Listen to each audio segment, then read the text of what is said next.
के आदित्य, आखिरी दो वोटर जिस बूथ पर मैं मौजूद हूं, ये दोनों पहली बार के वोटर हैं और अब ये नौकरी पर जा रहे हैं, लेकिन पहले इन्होंने वोट डाल दिया है ताकि इनके मत का ये अपना प्रयोग कर ले, उसके बाद ये नौकरी पर जा सके। इनके मुद्दों से आपको काफी कुछ संकेत भी मिल रहा होगा कि आखिरकार गुजरात में जो वोटर्स हैं फर्स्ट टाइम के खास तौर पर वो किस तरफ जाते हुए दिखाई दे रहे हैं। लेकिन शहरी इलाकों में वोटिंग के परसेंट हमें थोड़ा कम दिखाई पड़ा है, लेकिन ओवरऑल इलेक्शन कमीशन ने फर्स्ट फेज की पोलिंग के बाद इस अर्बन इंडिफरेंस को लेकर काफी सख्त टिप्पणी की थी। रवि त्रिपाठी आप सुन रहे हैं, अंकुर त्यागी और साथ ही विशाल ये बता रहे हैं कि कैसे रूरल एरियाज में जहां वोटर टर्नआउट अच्छा रहा है, अर्बन एरियाज में वो इंडिफरेंस, वो उदासीनता देखने को मिली है।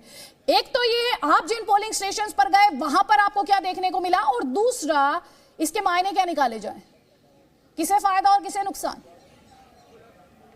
नहीं, देखिए अलग अलग चीज़ें हैं जिसको इसको अलग अलग तरीके से निकालते हैं। शहर में नॉर्मली आप देखिए, चाहे दिल्ली में देखिए जब लोकसभा चुनाव होता है और जो रूरल बेल्ट होता है तो शहरी बेल्ट में थोड़ा कम मतदान होता है। अहमदाबाद में सबसे कम मतदान हुआ है और सबसे ज़्यादा मतदान मैं देख रहा हूँ साबरकाठा में है। साबरकाठा, महसाना, पाटन, बनासकाठा, इन सब इलाकों में 55% के आसपास मतदान हुआ है। यानी ग्रामीण इलाका हो चाहे फिर आपको ट्राइबल इलाका हो, इनमें लोग पोल करते हैं, घर से निकलते हैं।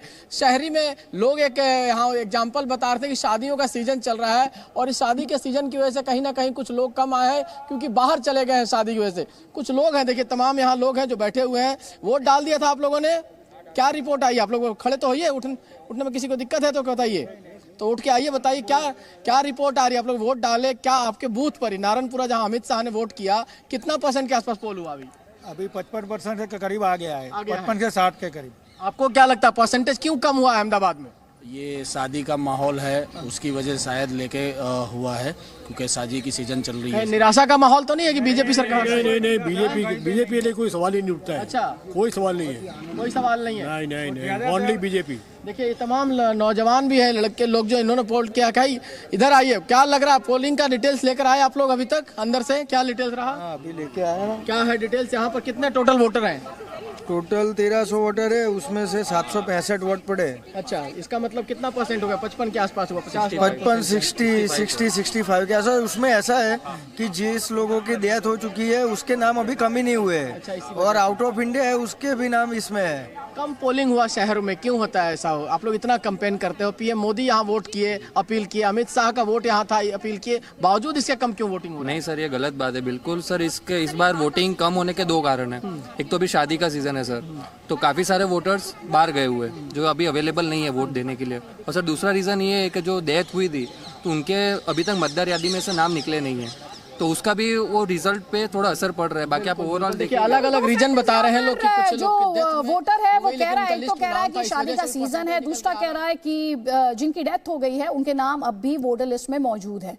और यहाँ पर एक और इंटरेस्टिंग बात जो हमारे दर्शकों के लिए जाननी और समझनी अहम हो जाती है, जब 2017 में इलेक्शन हुआ था तब नोटा के नाम पर बहुत वोट पड़ा था, नंबर 3 पर वो रहा था। बीजेपी और कांग्रेस के बाद नंबर 3 पर नोटा रहा था और कई कॉन्स्टिट्यूएंसीज में देखा गया था कि जो विक्ट्री मार्जिन था वो नोटा को जो वोट पड़ा था उससे भी कम था। तो ये जो एक इंडिफरेंस या उदासीनता का जो ट्रेंड है वो हमने 2017 में भी देखा था, और इस बार जब वोटर टर्नआउट की बात की जा रही है तो बार बार उस नोटा को जो वोट पड़ा था लास्ट टाइम उसका भी जिक्र बार बार किया जा रहा है। जल्दी से एक पॉलिटिकल कमेंट में यहां पर ले लेती हूं। गौरव भाटिया, आनंद माधव और रीना गुप्ता, ये वोटर को उतना एनकरेज नहीं कर पाए, उतना भरोसा नहीं दिला पाए कि वो बड़ी संख्या में बाहर निकले डिस्पाइट ऑल दी अपील्स। पहले गौरव भाटिया। देखिए आदित्य जी, मैं समझता हूं कि ये लोकतंत्र का महापर्व है और जनता बाहर निकल के वोट दे। दलगल राजनीति से ऊपर उठ के ये हर दल चाहता है, और श्री नरेंद्र मोदी जी और भारतीय जनता पार्टी के जितने वरिष्ठ नेता हैं, हमारे अध्यक्ष जेपी नड्डा जी ने भी अपील करी। मैं समझता हूं अभी भी पोलिंग चल रही है, क्योंकि जो लोग पंक्ति में लगे होते हैं उनको वोट करने का अधिकार होता है।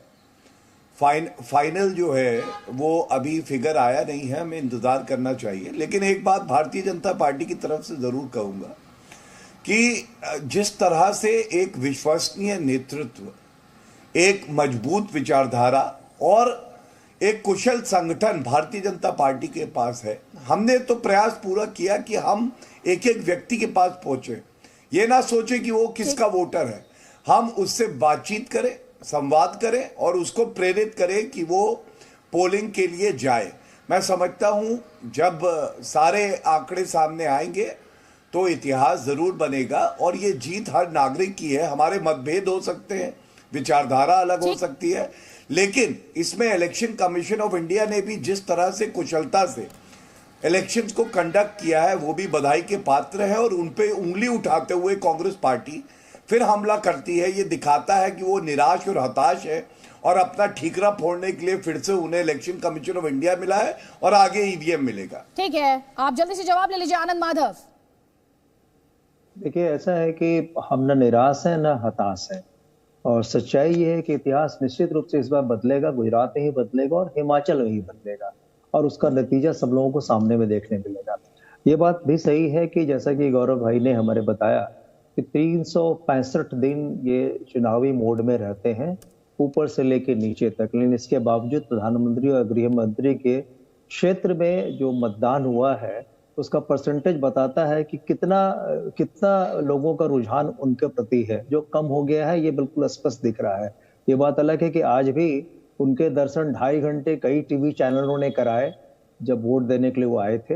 ये भी अपने आप में एक बड़ी अजीब बात है और ये भी अजीब बात है कि इतने दिनों के बाद इलेक्शन कमीशन की बात गौरव भाई ने छोड़ा, तो मैं बता दूं कि शायद पहली बार इतिहास में इलेक्शन कमीशन ने चुनाव के बीच में वोटर को अपील किया है।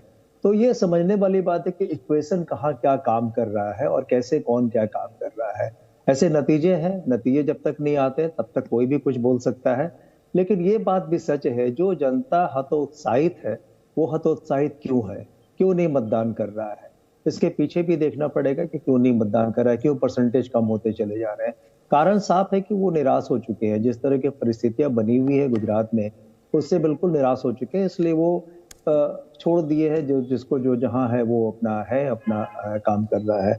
और अब जहां तक वोटिंग का बात है, आपने देखा कि ग्रामीण इलाकों में वोटिंग परसेंटेज बेहतर है, इसका भी कारण आपको पता चल जाएगा।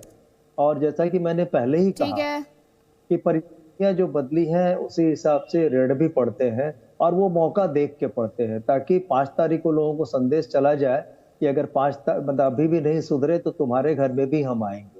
तो ये भाई तो देखना पड़ेगा ना, टाइमिंग तो बहुत बड़ी चीज होती है ना, किस टाइम में आप क्या करते हो, जिसमें ये आप रेड पर चले गए, आप गुजरात में इलेक्शन से रेड पर गए। गौरव भाटिया जल्दी से आपका जवाब। इन्होंने 2 बातें कही। इन्होंने कहा कि चुनाव वाले दिन जिस दिन वोटिंग हो रही थी आप सीधे तौर पर आरोप लगा रहे प्रधानमंत्री पर, होम मिनिस्टर पर, एक तरह का प्रचार उन्होंने किया। रीना जी मैं आपको मंच दूंगी प्लीज। उन्होंने कुछ सवाल उठाए, उस पर मैं जवाब गौरव भाटिया कर लूंगी, उसे लेकर भी जवाब। और इन्होंने साथ ही एक बार फिर से एजेंसीज पर सवाल खड़े किए।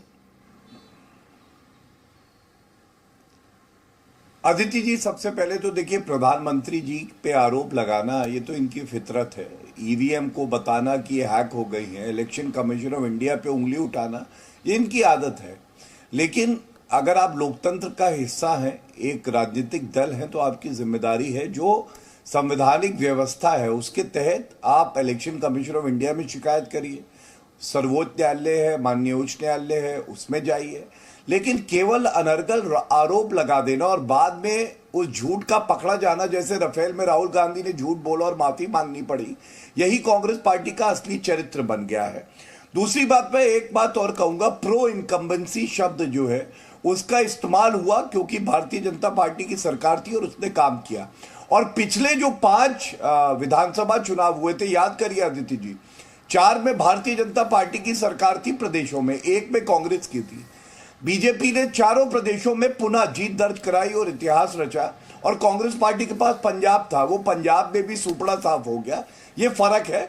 अब आज बहस करने का ज्यादा औचित्य नहीं है, बड़ी विनम्रता से जनता को हमें धन्यवाद देना है और 7 और 8 तारीख का इंतजार करना है। दूध का दूध और पानी का पानी हो जाएगा। यहाँ पर इंपॉर्टेंट बात यह है कि जनता अपना फैसला सुना चुकी है। गुजरात में सेकंड फेज की जो पोलिंग है वो खत्म हो चुकी है। 5 बजे तक का वक्त था। जाहिर तौर पर जो मतदाता वक्त रहते पोलिंग स्टेशन में दाखिल हो गए हैं, उन्हें अपना मताधिकार का इस्तेमाल करने का पूरा मौका मिलेगा। लेकिन 5 बजे के बाद पोलिंग स्टेशन में किसी मतदाता को अपने मताधिकार के इस्तेमाल की इजाजत नहीं है।